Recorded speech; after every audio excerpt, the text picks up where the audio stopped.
How did you get into Ranger school? Because normally they give you orders. Yeah. So this kid, Special Williams, bro, he just made me some orders. He said, Johnny Glenn, I got you. And then once I got there, like getting there was fine. Used my credit card that night. Shouldn't have done that. That's how they caught me.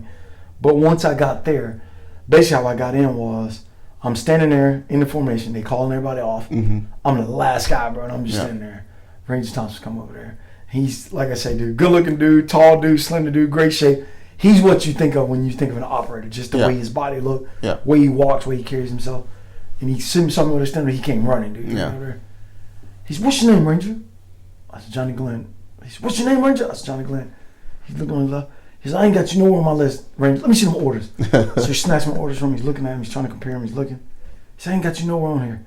And me, I already knew, like, I knew my shit was fake. Yeah. So I go, damn, third group. I go, we never get paperwork right. And then he looked at me, he goes, you in group? I said, Roger that. I said, you a Green Beret? I said, Roger that. I said, Roger that, son. And then he started talking. He whispered like I was listening to the S1 guy. He goes, what's your MOS? I said, I'm at 18 Bravo. He said, hey, man. He said, I just went to selection. They sent me this big-ass blue book. And he goes, he said, they sent me a big-ass blue book. And you got a fucking fade? So then he started talking. I forgot all about that. He said, hey, you got a fade? You sure range school with a fade? Oh, just to let everybody know. He walking around me, he's like, look at you ain't get a haircut. And he walked back around. He said, hey, you know how they studied that big blue book? Dude, it was cool as shit. I did it. I totally forgot he'd done that. And he says, you know I need to study that blue book? I said, yeah, man, I know exactly what you need to study that blue book. I said, and I got a buddy that's an instructor over here. He's like, really? I said, yeah, I can show you. He said, oh, you good then? He said, go get in the line, Ranger. He said, hey, man, somebody filled a PT test. If you make the PT test, you should be able to get in. We'll get your order shit fixed later. That's amazing. That's on. And he sent me over there. And get your bag, Ranger. I was like, run the shit.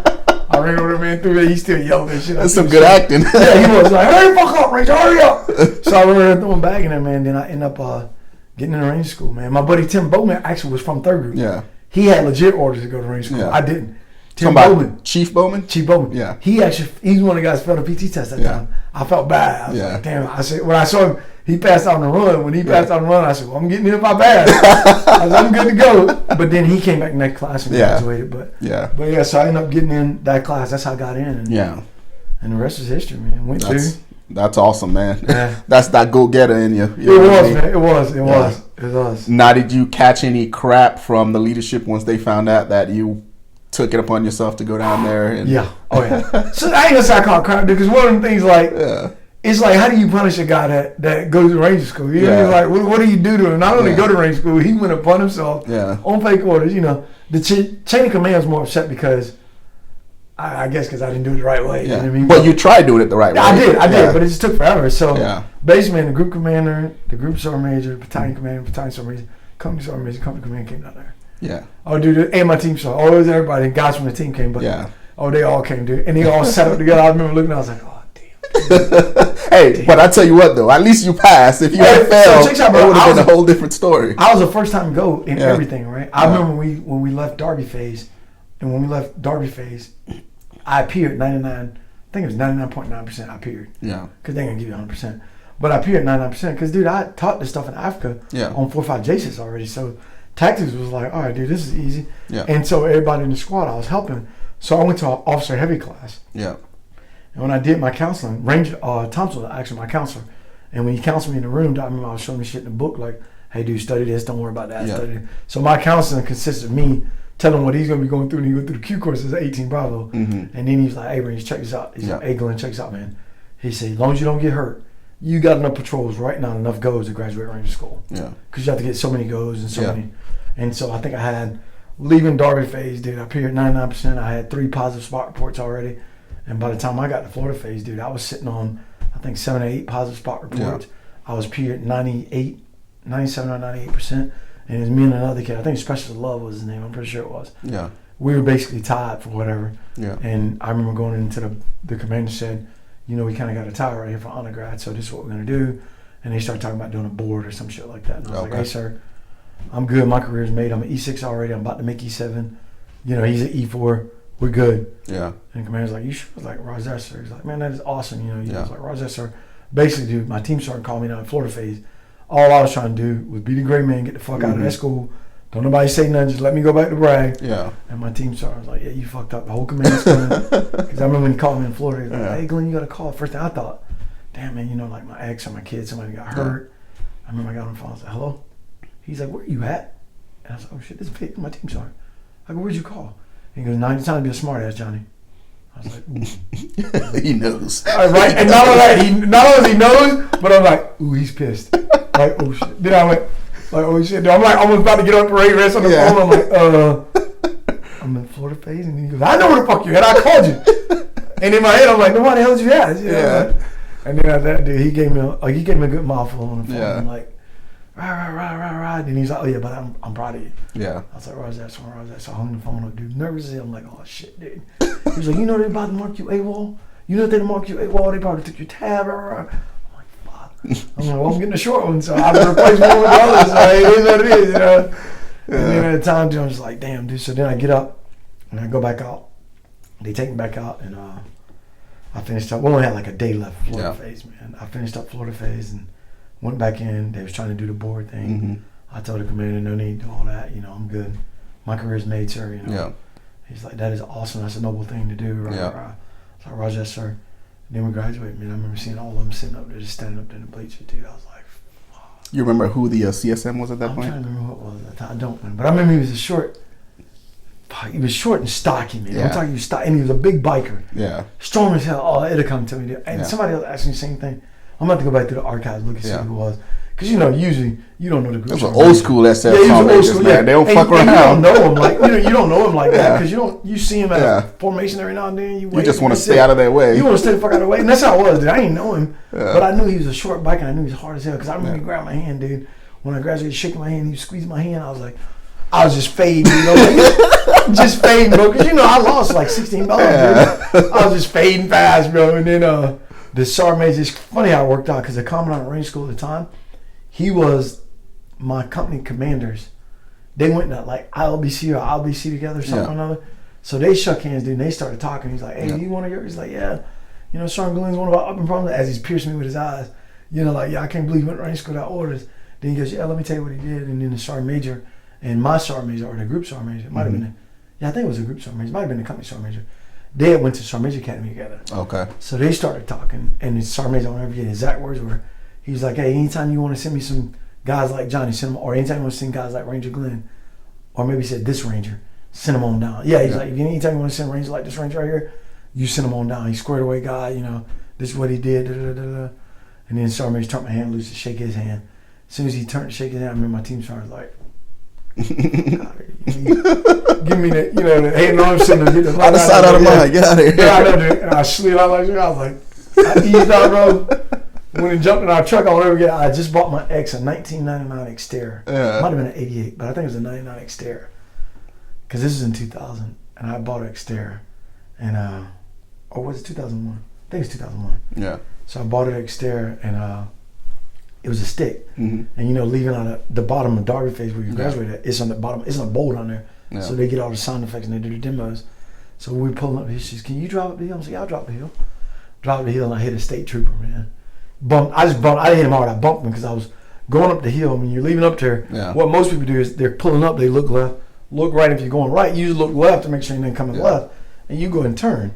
I was going right back to where, you know, you sign in the op process, and I'm looking right, I look left, nothing's there. I look right, I see a car coming, I look back left, I'm like, okay.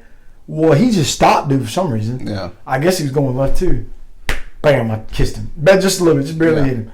Not a lot of damage. I'm like, you got They just can't get worse. They can't get worse. He got out, dude, like 6'2". He's a big boy too, man. He got out. He looked in the car. I got out, and they just put your range tab on here. And he goes, "What did they just fucking tell you about driving, Ranger?" I was like, "Not to drive, sir." He said, "Why the hell are you driving?" I was like, and I threw my ex right on the bus. I go, "Cause she can't drive on the hill, sir." I just put it right at 2 hours right on the bus, dude. If it was a train, it'd have ran her right over. She was like, "Sir, I can't drive on the hill." And, you know, now she's already about to cry because she felt bad because I hit the guy, and now she feels bad for me because I ain't supposed to be driving. You know, she's looking out for me, and I threw her right on the bus. I was like, "Cause she can't drive on the hill, put it. Cause she can't drive on the hill, sir." Throw her ass right on the bus. Oh, and then he's like, "Ma'am, you okay?" She's like, "Yeah, I'm okay." He's like, "You all right, Ranger?" I said, "Roger that, sir." He looked. He said, "Well, ain't no damage." He said, "Get her off the hill and get from behind that damn wheel." I said, "Roger that, sir." And he shook my hand and he gave me a hug. He said, "Welcome to the regiment." I said, "Roger that, thank you, sir." That's awesome. And then he drove off, dude, and I drove down and got my bags. And we live about an hour and a half from Benning. So I drove to my mom and dad's. This was on Friday. I drove to me, my mom, my dad, my family. We went and got something to eat because you want to eat something. Yeah. I wanted a burger, so I went and got the famous burger everybody gets. Went and got the burger. Then we drove home to Georgia. I stayed down there this Sunday. I took one of my guys that graduated Range School with me, Marcus. He went down there with me. Showed him the farm. You know what I mean? He's from Hawaii. Showed him the farm. And then Sunday, bro, I drove back to Bragg. And Monday morning at 0 dark 30, bro, I had my shit. I had my weed eater, my lawnmower, and I had one of them Black & Decker plug-in edgers. At the time, it was old school plug-in. I had my weed eater, my edger. I had my snips. I had them scissors. Bro, I brought everything out of my tool shed, man. 'Cause I love my grass. I brought everything out of my tool shed. And, bro, when the group, Sergeant Major group commander showed up, I was cleaning the group, bro. Next day, I moved on to the battalion. Yeah. Next day, I moved on to the company. I went back up the group. Yeah. And I did that from Monday to shit like Thursday, bro. And then we had a 4-day weekend, I think it was. Or maybe it was a 3-day weekend. But guys were all Friday, but some guys came in. I can't remember what it was for. And I remember it was the group sergeant major. It might have been the battalion sergeant major. I can't remember, but it had to be. Yeah, it was battalion sergeant major. I'm out there cleaning, bro. I'm talking. That's the cleanest battalion ever been. Yeah. I'm picking up stuff, man. I'm putting roots in bags, bro. I'm like, that thing's immaculate. Yeah. Bro, I put fertilizer down. Dude, I'm talking. I'm like, I'm punishing myself, dude. I know I messed up. I got it, bro. And every morning, man, they walk by me, bro. Nobody said nothing to me. Sergeant Major, Commander, nobody, Team Sergeant, nobody said nothing to me, bro. You know, the guys walk by, hey, what's up, John? Nothing, man. And I keep doing shit. Because a lot of guys didn't know I snuck in the Range School. A lot of guys still didn't know it. Because we didn't have social media back then like we do now. So guys just like, oh, Johnny must got in trouble, you know. Because I was always doing something, dude. Like we had a jump or something, dude. I would go, you know, skip chalks and shit. Just get on the chalk. Yeah. Get 3 jumps on one jump day or something. Yeah. And so guys knew I was always doing something that, you know, he's always doing something, you know. So when they saw me cleaning up, guys, oh, them motherfuckers got in trouble. They didn't know what I got. They did something. That's typical Johnny, man. And then that day that everybody's off, man, Sergeant Major called me and was like, Glenn, get over here. I ran out. Yes, Sergeant Major. I get a parade rest. He goes, why you at fucking parade rest? I was like, I don't know, Sergeant Major. He talked for like 30 seconds. He's like, get that fucking parade rest. I was like, Sergeant Major. And dude, I get that parade rest. He said a few words. I think he's trying to get his train of thought. And then he's like, just get, why you at parade rest? And I'm like, well, you just told me 3 times. I'm like, what the fuck? And then dude, he just kept going back and forth. And he was like, but yeah, you know what? He was like, he said, we got what's called an order merit list around here. He's like, you don't do what the fuck you want to do? Who you think you are? I'm like, I don't know, Sergeant Major. I fuck with you. Damn right you effed up. And dude, he just kept going off and going off. Dude, that guy went off. It seemed like an hour, man. But it was only probably like 2 minutes. And then he was like, I tell you what I want you to do. I said, yes, Sergeant Major. He said, just get the fuck out of my face. That's all I want you to do. I was like, yes, Sergeant Major. Dude, I left that motherfucker. He was like, go! I left that motherfucker running, dude. I'm like, shit. Dude, you thought I was running just like I won the lottery. Man. Yeah. So I'm running back down towards battalion. And 3rd Battalion at the time was all the way down at the bottom. Like if you up there at the resin room mess now, I was up in that area. Well, it was all the way down there. Dude, he let me get all the way down to what was then, like then Alpha Company, right before you cross the parking lot. Yeah. And he yells, Glenn! I stopped. Yes, Sergeant Major. Get this shit off my lawn. Why, Sergeant Major? I run back up there wide open, bro. I get all my stuff, man. I'm pushing my lawnmower, bro. And I have my lawnmower, the weedies on the lawnmower. I got the snips hanging off the lawnmower, and I got the edge trimmer hanging off of that. Yeah. I got the gas can on top of the lawnmower. I got shit falling down. Like a gypsy camp walking down there. And you know how it goes down the group. Everything like this is stepped like down. So I'm starting on the sidewalk. Then I'm moving off the sidewalk. Shit falling off. Then I get all the way down there. I realize my truck was only 30 yards from where I was, bro. I parked right in the parking lot. But I was just so happy to get away from that man, dude. And him telling me get my stuff on my lawn. Yeah. Then motherfucker, I'm done. I was funny myself. You ain't said nothing. It's a wrap. You know? I don't have to come back. I ain't got to come back up here no more. Cause I was gonna do it until somebody told me like, hey, you're good, man. You know. Yeah. And I walk in the company. I'll never get in the company sergeant. I think his name was Franco at the time. Yeah. And I walk in and he goes, "You good?" I said, "Roger that, sergeant." He's like, "Okay, cool." He said, "Hey, great job, Johnny. Congratulations, Roger that, sergeant." And he said, "Yeah, I heard about what you did. That's pretty cool." I said, "Roger that, sergeant." So I walk off. I walk in the team room. I want to get the team room doors back in the day. They wouldn't close all the way. They would get and stay open. Yeah. I kicked that one. I was like, wham! I kicked it in like I walked in. And there's only like 4 or 5 dudes. I think team sergeant and a couple other guys there. And team sergeant looked over and goes, "Hey, you good?" I said, "Yeah, I'm good. Why don't I be good?" He said, "What did Sergeant Major say to you?" I said, "What do you mean? What did he say to me?" "You know I am." He didn't say shit to me. Sergeant Major, no. He said, "Yeah, he chewed your ass." And I said, "Oh yeah, he did." That's I was awesome, oh yeah, he chewed me out pretty good too. And then that was it, man. I ain't getting no trouble, nothing, bro. That was it, man. So, that's an amazing story. Yeah, man. It is, man. So now, majority of your career, you were enlisted. Then you went warrant. What prompted you to make that change, and how has that been for you? Honestly, man, I had some great team sergeants, so I would never talk about team sergeants in a negative way. I had some great team sergeant, great leadership. I had some shitty leadership. Yeah. And I wouldn't say shitty. I would say more so they weren't leaders. You know what I mean? Because in my eyes, I think, and I used to get in arguments with this guys or debates, I think you're born a leader. Yeah. I think there's something about each person in the world that they've got something about them, especially true leaders. Like we were talking earlier, Chris Riga, you know, you got your Chris Leader, your John Ladelphas, Mike Sullivans, you know, guys like that, David Haskell, John Bishop. You got leaders out there, man, that you're drawn to them. Yeah. You know, like you're drawn, just like Rusty Cotterman. Yeah. Rusty Cotterman is somebody always he was always overranked Rusty or in charge or whatever. Yeah. But Rusty's a guy that I'll follow just because you know he's got that awe about him. You know what I mean? Like this guy, he's going to be successful. He's going to win. He's got it. You know, I don't know what it, like I said about the Ranger or about the SF poster. I don't know what it is, but he's got it. Yeah. So most of your natural leaders got that. So I've had good leaders and bad leaders. My good leaders, in my eyes, were the natural born leaders. Yeah. You know, like the names I just named, you natural leaders. And then you got leaders that I don't think were born leaders, but the Army Center Leadership Schools, they put them in positions so they feel like they're leaders. Yeah. So for a person that feels like they're a natural born leader, you read right through that. Yeah. And so it's hard for that person to actually lead you, especially when you know, like, if that person's got personal agendas. Like, I've had team sergeants that's checking the block, you know, trying to make you self-amazing and check the block. And to me, our organization, dude, just do your job, man. You'll get promoted, bro, you know? So what prompted me was, basically, they told me I was going to SWIC. That was the first thing. And I was like, I ain't going to SWIC. That ain't going to happen. And then the second thing was, I just had a team sergeant, man, at the time, man. He was all about himself, all about his career, bro. And I was like, nah, dude, I can't work for this dude. So at that point I was like, you know what, I think I'm gonna drop a warrant packet. And then I'd already had guys like Todd LeGrone, you know, Scott Gronowski. I'd already had Chief LeGrone, I remember Chief him. LeGrone, Damian Owens. I already had guys that, you know, Bowman, that were looking at doing warrant or becoming warrants at the time. And I was like, man, I think I might do warrant because that's basically the only thing that'll get me out of SWIC. Yeah. And so I went and talked to Todd LeGrone. I was like, hey man, I think I'm gonna drop a warrant packet. I talked to my commanders, and all my commanders like, man, you should have been done it. And at this point, I'm sitting at, you know, 12, 13 years on ODA, man. So dropped my warrant packet, went warrant, and that's amazing, man. Yeah, that's amazing. I think you might be one of the few dudes that I know that spent your entire SF career on an actual team. On ODA. Yeah. It was good and bad, man. So I never got to see, like a lot of guys that go to SWIC, you got to see things like how things work that I didn't see. Behind the scenes. Yeah, behind the scenes. Like my team sergeant, I won't ever forget it. I got in an argument with my team sergeant, Russ. And if Russ watching, Russ was a real good team sergeant, but he always had a cricket helmet. He was just driving me crazy. I'm like, hey Russ, 90% of what we do is how we look, man. You gotta look cool, man. But his helmet always be canted to the side. And I'm like, come on, Russ, fix yourself. Food on his mouth. Smart, one of the smartest guys I ever met. Real smart guy, Russ.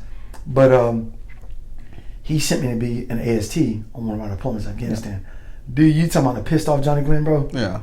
I was ready to shoot that dude, man. Oh, I was ready. I was pissed. Livid. I mean, you know, I'm one of the best. I am the best operator you got. You want to send me to be a damn AST? AST? Are you serious? Yeah. And for you guys that don't know, so when we're down range, we go to like there's certain tasks that we have to do, and AST is one of them. It's 30 days long, and you pretty much go work up at the TOC, and you work there, helping out the op sergeant, the officers that are in charge on the jock floor to help them, you know, manage all the other operations that are going on, right? Yeah. So that's pretty much where it is. Support guy. Help the teams. Yeah. And so. Once he sent me over there to do that, dude, I was pissed, man.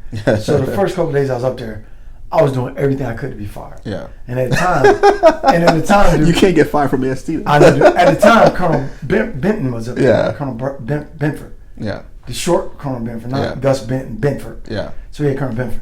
A lot of people don't like Colonel Benford, man. I liked him just because he was like one of them guys, like, he kind of did what he wanted to do. He kind of like made me think of me, kind of did what he wanted to do. Some of the stuff he did didn't make sense. Like, we got in firefights, dude, where it should have been more of us and it's just him and us. Like, hey, Johnny, we're going out tomorrow. I'm like, hey, let's do it. You know what I mean? I didn't want to get out of wire anyways. Yeah. So he take 3 or 4 AST, like Paul Kirk, some other guys. Yeah. We go out with this guy, just go get it on. Yeah. And so I kind of liked him, you know, he liked me. So, but I did everything I could to get fired, dude. Like, if I had to brief my slides, I'd always throw jokes in there. Like, they had this thing going around group. Troy Letier sent it to me. And it had like all these, like, it would have like pictures go across the screen. And it would go, we need more of this, more of this, less of this, a lot more of this. And it would be money. Yeah. Then you have a chicken bikini. And then you have this. And then on the one that said less of this, it was Navy SEALs. And less of this, I was like, come on, dude. But it was hilarious. So I would play skits like that during before I would brief. And I played something one day, and he got upset about it. I can't remember what it was. And I was like, yes, he's going to fire me. And it actually got me promoted. And he's like, hey, I think I'm going to keep you up here another month. Oh. And we had a law that I leaned on. I go to no. I said, the hell you will. And he looked up and said, who said that? I was like, me, Johnny Glenn said that, sir. And he was like, all right. He's like, continue. And so after that, dude, I finally got off AST. Yeah. But I say that to say I learned a lot up at AST, seeing how group worked. And for all the younger guys that don't know, you know, you're just a small piece on an ODA. Oh, yeah. You're a dot. And I remember, and I was that guy. I used to be a hypocrite. I don't even be a hypocrite, but I was that guy on the team. I'd be like, why can't we get new boots? Why can't we get this? Why can't we get why can't we do that? And it's like, dude, it's not just this ODA or just you. It's a whole lot of us. You know, it's a whole entity of guys that are doing the same thing, needing the same thing that you're needing. So when guys get that bigger picture, I think to move up, and I remember I asked Corey later, like, hey, dude, why'd you send me up there? He goes, Johnny, check this out, dude. You're going to be a team sergeant one day. He says, you're probably going to be a sergeant major one day. Unless you know your career path changed, he says, you're going to need to know everything there is to know about how SF work. Not just the ODA, but everything. So I thank him a lot for, you know, sending me up to see that big picture. And sure as crap, dude, I think our next deployment, man, we hit an IED, a couple guys got blown up, team sergeant got blown up, and I ended up becoming an acting team sergeant for a while as an E7. So I was like, damn, man, at least I know kind of what's going on, going to these meetings. And so it was pretty good. So that kind of prompted me, you know, just telling me I had to go to SWIC, taking me off of ODA. I wasn't ready to do that yet. And for all the leaders that are watching, I think if you put a guy on an ODA, he'll let you know when he needs a break. Either he'll let you know, his body will let you know, or his family will let you know. But I think when we twist guys' arms and send them to SWIC, in my opinion, I think a guy to go to SWIC needs to be a guy that volunteers to go and a stud. Because now he wants to be there. And he's a stud. So now the product you get from him, what he's teaching, is what you're getting back from the regiment. As opposed to, hey, we have to send somebody to SWIC, and you're like, hey, who's our weakest link? Let's send that guy. Exactly. Now you send that guy to SWIC, and the first impression that guys get is this guy. And it's like, no, dude, that's not what you want. If I'm sending a representative of a JMFG show or a JMFG, you better bet I'm sending somebody who's going to represent just as well as I would if I was there. And I feel like if we start doing that as a whole, then I feel like, you know, and I'm not saying products in SWIC are bad, but I know back in the day, we started getting guys in group, and I'm like, dude, how did this guy even get, how did you even pass the looking at you test? Like, well, you look at that guy. Who did you send over there? Somebody that doesn't care about, or they look just like that guy, and they're like, hey, I don't care about how I look, so I'm gonna let this guy eat. This guy's gonna make it through, and it's like, no, dude, you know, because I hate to say it, I think that as an operator, you got a certain look. You got a certain build, you got a certain look, you got a certain demeanor. And if you don't have that, then I'm not saying you shouldn't be there, but you probably shouldn't be there. And that's one thing I will say. I'll give kudos to Marsoc. They're doing it right, man. They're recruiting the right people. I just did some stuff with CANSOF guys. They're doing the right. CANSOF guys, dude, they look like the Canadian Special Forces Operation guys. They look the part. So my guy Will, if you're out there, I just got some likes. Hey, Will's a great dude. Just got married. Congratulations on your marriage. But a CANSOF guy, man, and I won't say his last name, but CANSOF guy, those guys are doing the right thing. JP, man, you guys are doing the right thing. They're recruiting. When you look at those guys, you're like, man, those guys look good. You know what I mean? Like, they look the part, man, and they're good operators. So it's like, you know, and that's one of the things that I hate. I still hate as an SF guy when I roll up, dude, and I see a guy that's retired. You know, first thing I said to you, like, damn, man, you looking good for a retired guy. Because guys retire and they let themselves go, man. I'm like, dude, you're still a Green Beret. You're still the best of the best. You know, the balloon goes up tomorrow. We need you to fight, dude. I got buddies that can't run 100 feet, man. I'm like, come on, man, have that self-drive, man. And that's something that I harp on the channel. Like, I'll do videos about how men nowadays are becoming liabilities. And it all starts with us as men, as the fathers, right? Because at the end of the day, I was down at Disney World. Me and the wife and the family went down approximately 3 weeks ago.